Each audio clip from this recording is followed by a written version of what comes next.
is Scott Woods. Manning the audio is Kevin. Thank you very much. Our next poet this afternoon is, as well as a poet, an instructor and editor. She lives in Columbus and she hosts and conducts a reading series called Paging Columbus. Please welcome to the stage Hannah Stephenson.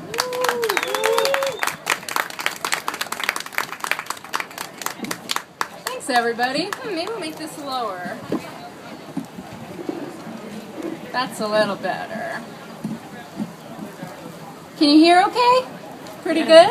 Yes, thanks so much for coming, and thanks for inviting me to be a part of this reading. I'm really looking forward to it, and to reading some new work for you today. I'm Hannah, as they said, and if any of you are writers, I'm recruiting for my reading series always. So let me know if you'd ever like to be part of a reading that I put on right up the street at OSU Urban Art Space. Just say hello afterward. So I'll start today. I wanted to read some new work for you. And I think poetry and jokes have a lot in common, especially poetry and bad jokes, actually. I love puns. They're like the worst jokes, but I think they're the funniest, really. So I have sort of a reverse joke for you, where the title of the poem is the punchline, if that makes sense. So this one is called That's How I Roll. What did the enormous boulder say to the little village when it was dislodged by lightning and sent plummeting into the valley? What did the lucky dice say to the gambler, looking coyly through snake eyes? What did the broken emergency brake say to the steep hill it was parked on? What did the person who had been on fire say to the yard once the flames were smothered? What did the cue ball say when it collided with the 8-ball? What did the baker say to the dough as he flattened it? What did Wile E. Coyote plan to say to Roadrunner after unleashing the steamroller, but just then saw the steamroller heading for him? What did the freshly bathed dog say as she flung herself into the mulch and mud of the garden? What did the boy say to the girl he loved when he skated backwards toward her at United Skates of America? What did the chef say to his culinary students on Burrito Day? What did the flat tire say, apologetically, to the other tires? What did the jeans say to the woman's calf when she stood near the ocean? What did the waves say to the woman when it drenched her?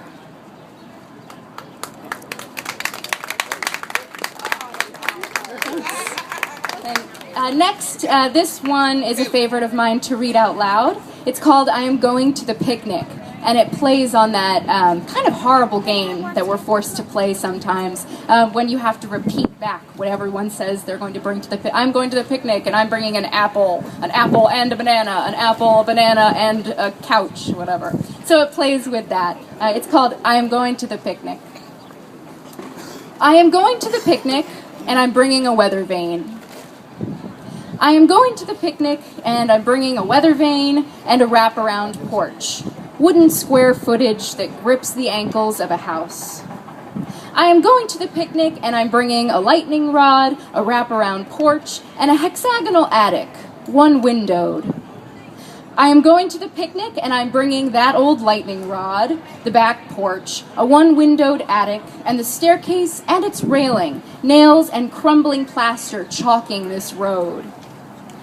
I am going to the picnic, and I'm bringing some lightning, both porches, a single-celled attic, guardrails plastered to the air, the road, and this flock of bats, black pennants flapping. I am going to the picnic, and I'm bringing the lightning, the porches from all of the houses on the block, this particle from under the roof, this particular attic, a sanded-down rail, the stairwell, the street, the floor, and the ground, and all the while, flying beside me like a herd of small swooping kites, these bats that I have befriended. Yay! This next one is about time, size, and numbers. And it's about how I always get confused about whether midnight is AM or PM. It's confusing, right? 12 o'clock. What is it? Me, I swear. Yeah. It's confusing. So this one is called Quadruple Zero. Which 12 o'clock? AM or PM? The AM begins at midnight. The middle of the night is the morning. Add an hour to the time it is now, and you've shortened the day. Hit snooze. We've made the alarm into the time. Our body responds to noise, not to 7:04 a.m., not even to morning. The second hand on a clock is really the third hand, a finger flicking time away like crumbs. Why no half-second hand, no millisecond hand? In my handwriting, numbers are starting to disintegrate. My 8 is less a propped-up infinity, more a headless snowman in weakening gravity, the top sphere pulling away from the base, slightly. Should I draw a line through my zeros? To designate them as zeros, as nothings? Not letter O's, not the vowel of surprise and pleasure. Bar the zero. Forbid anything from getting in. A sign clasping what we slided over. A gel slipped onto a stage light, but no color, no light. A lens cap.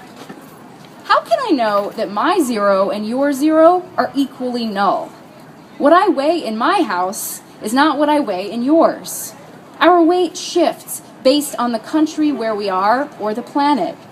The number that is sewn into the back of my pants fluctuates based on who made the pants. And now, the makers of pants cut them larger while holding the numbers still, as if we were shrinking within our garments, our bodies. Size 4, 2, 0, 00, 000, quadruple 0. All sizes of clothing a variant of 0, since that seems to calm us.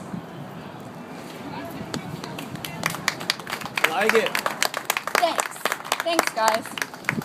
This next one is kind of a riddle. Maybe if you know the answer to this question, you can tell me afterward. It's about the Wizard of Oz. And every time I watch the Wizard of Oz, I wonder this. It's called Dorothy Gale, Where Are Your Parents? Have you got any seats? Dorothy Gale, where are your parents? Did they die? Did you ever know them? Did you come to accept their absence gradually? Uncle Henry and Aunt Em, are you related to them by blood? How old were you when you first came to the farm? Were you good to them? Polite, all ma'ams and sirs, or gushy and affectionate, Uncle Hen, Auntie? How did you find Toto? Were you born in Kansas? When the sky goes sepia before a tornado, how do you react to the wind's wail while it yanks at the door like a hangnail?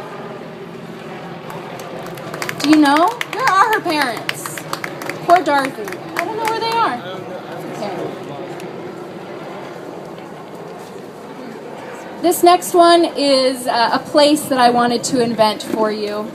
Thank you. It's called The Field. I wanted to invent a place in a poem that was sort of the place that made everything okay. I thought, what if you had the worst day?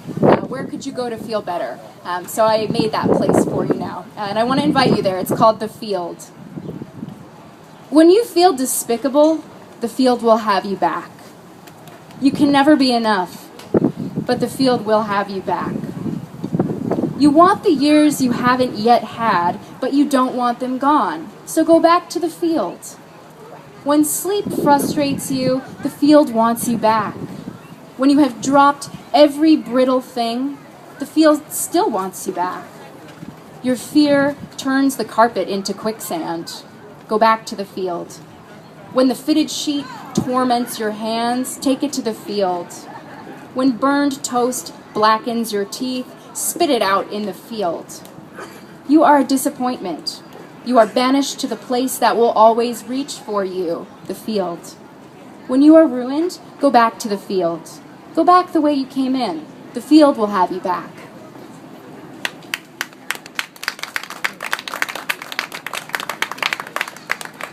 A few more for you. I always find myself, I'm a poet. You guys are poets maybe, and you might write about trees too. That happens to writers and artists. We write about trees. And I write about evergreens a lot and use the word evergreen a lot. So I mistyped it one day as evergreen. I just added the extra Y. So this one is called Evergreen. The stick and pink petals and fallen needles that rain can't reach, and owl that drops from a branch and drifts like a hang glider within his own body. All of these are the tree. Plus the hardwood flooring in your old apartment that you gouged with a nail from the base of your old dresser. And the evergreen seedling you carried home from school on Earth Day, damp paper towel cupping its roots like a diaper. You planted it near the other evergreens, already fully grown, taller than the houses on the block. In your mind, each one is the baby you held, is the sail of a pirate ship with a rotating sprinkler tied on with a rope for the wheel. The tree is what grows beside the house you lived in until you were 12. It has not known the top of your head for decades.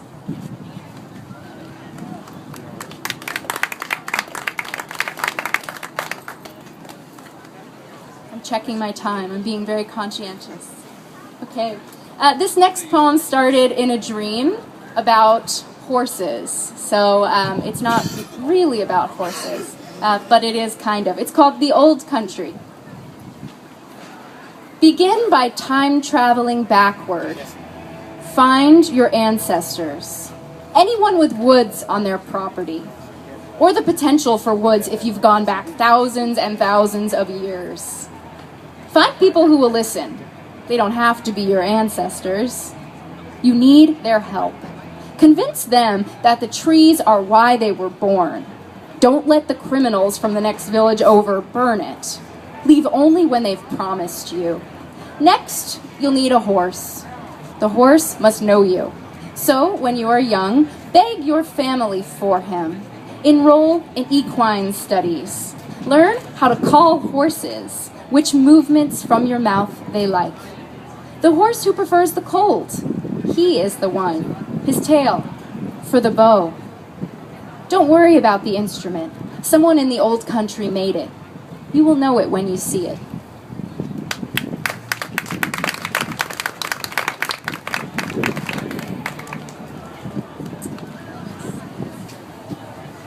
I think I have 3 more for you. Okay. This next one is an example of a poem in which I don't necessarily agree with the speaker of the poem. It plays on that old legend about picking up a snake and carrying it across the river. You've heard the one. And I began to think about what that legend really is, what that's teaching us, and the dangers or promises in that legend. So it's called You Knew What I Was When You Picked Me Up. Don't carry the snake up the freaking mountain, kids. Even if he asks nice. Even if he is old. If he squints at you like your cat does. Don't tell him your name. If he says your mom sent him, ask him for the password. If he doesn't say hamburger, hamburger, get out of Dodge. Don't look like you are alone. Hint that your parents are near, just not available. He doesn't need your help. He can cross the river fine. He can rock climb fine. Your backpack is not a snake carrying case. His fangs can get at your skin through canvas, through leather, through denim.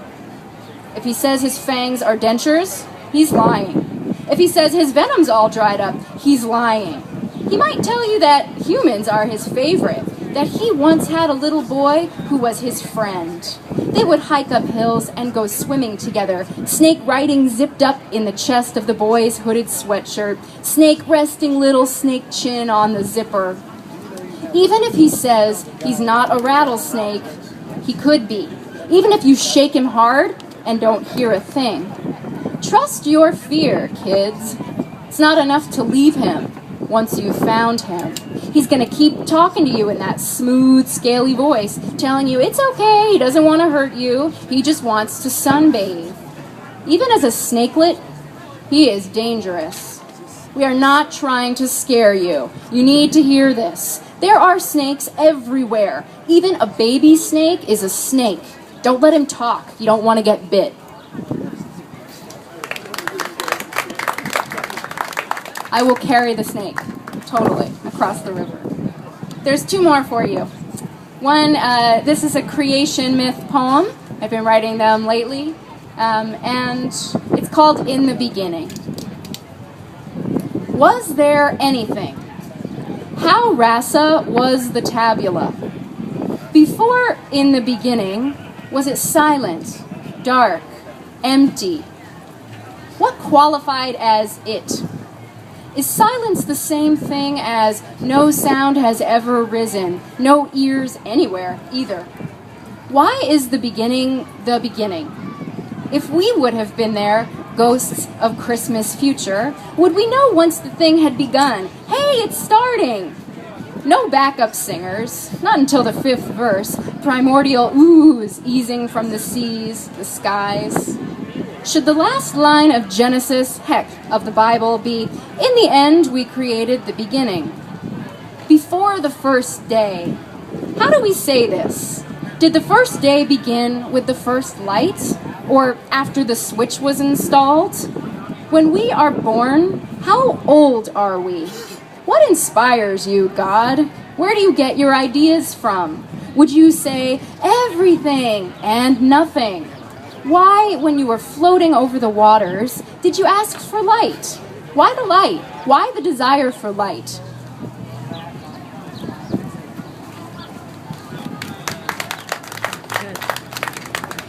Thank you. This is my last one today. Thank you so much for listening on this beautiful day.